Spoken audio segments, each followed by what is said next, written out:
Planes में parachute system होता तो इतिहास में जो इतने लोग प्लेन क्रैश में मरे हैं सब के सब बच जाते, राइट? तो क्यों नहीं देते कंपनी पैराशूट? भाई प्लेन कंपनीज हल्की मोटी एयर होस्टेस हो तो उसको नहीं लेते हैं वजन के चलते। तो फिर 250 सीट के लिए 250 पैराशूट कैसे आप एक्सपेक्ट कर सकते हो इन कंपनीज से? क्योंकि प्लेन का माइलेज घट जाएगा ना जितना वजन होगा प्लेन का। प्लेन कंपनीज के लिए हर एक केजी मैटर करता है ताकि कम से कम तेल में ज्यादा से ज्यादा दूरी प्लेन चले। इसलिए आप थोड़ा सा भी सामान एक्स्ट्रा ले जाओ प्लेन में तो वो कहेंगे पैसे दे पैसे दे, क्योंकि लॉन्ग टर्म में ये प्रॉफिट का जो हिसाब है वो बहुत ज्यादा होता है। जितना कम वजन होगा एरोप्लेन का उतना ज्यादा प्रॉफिट होगा इनका। ये तो था एक कारण, लेकिन दूसरा कारण और भी इंटरेस्टिंग है। अगर प्लेन कंपनीज पैराशूट आपको दे दे तो उससे भी कोई खास फर्क नहीं पड़ेगा भाई। मान लो आप प्लेन में और प्लेन क्रैश होने वाला है और आपके सामने 10 पैराशूट भी रखा हुआ है, तो क्या बच जाओगे?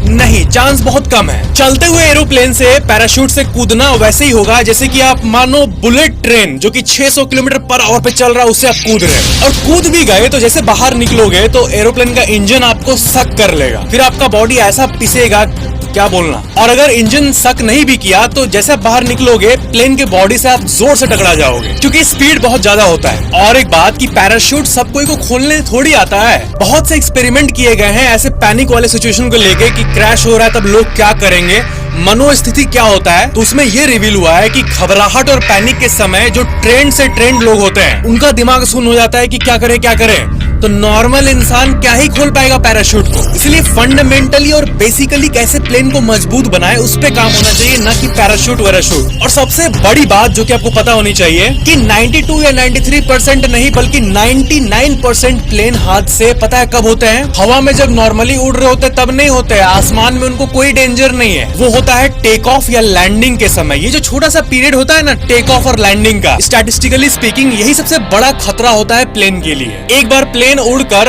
35,000 फीट पे चले जाए तो फील होगा कि इतना ऊपर उड़ रहा है अब ज्यादा डेंजर है, लेकिन तब डेंजर कम होता है। ना कोई बिल्डिंग ना कोई बर्ड स्ट्राइक की प्रॉब्लम, ऑटो पायलट में मस्त चल रहा होता है। तो क्या इसका मतलब पैराशूट होना फालतू है? क्या है कि हर एक सीट को पैराशूट देने के बदले पूरे प्लेन में पैराशूट का सिस्टम होना चाहिए। साइरस SR-22 ये एकमात्र ऐसा प्लेन है जिसमें कि पूरा फुल पैराशूट सिस्टम है। इमरजेंसी के समय ये पूरा का पूरा प्लेन ही पैराशूट में टंग जाता है और ये रियल लाइफ में कई लोगों का जान भी बचाया है। पर ये जो प्लेन मैंने बताया ये तो प्राइवेट जेट का मॉडल है। एक्चुअल में एक फुल साइज जो प्लेन होता है बोइंग वाला, उसको हैंडल करने के लिए एक आधे क्रिकेट स्टेडियम जितने बड़े पैराशूट का रिक्वायरमेंट होगा। तो इस इनोवेशन में इतना ज्यादा खर्चा है कि कोई आज तक ऐसा कुछ इंप्लीमेंट किया ही नहीं। क्योंकि एक्सपर्ट्स ये कहते हैं कि इस पे ध्यान देने के बदले अगर हम एरोप्लेन के सिक्योरिटी सिस्टम को ज्यादा सेफ बनाएं तो वो ज्यादा इफेक्टिव होगा ना। लाइक और सब्सक्राइब जरूर करें। अगर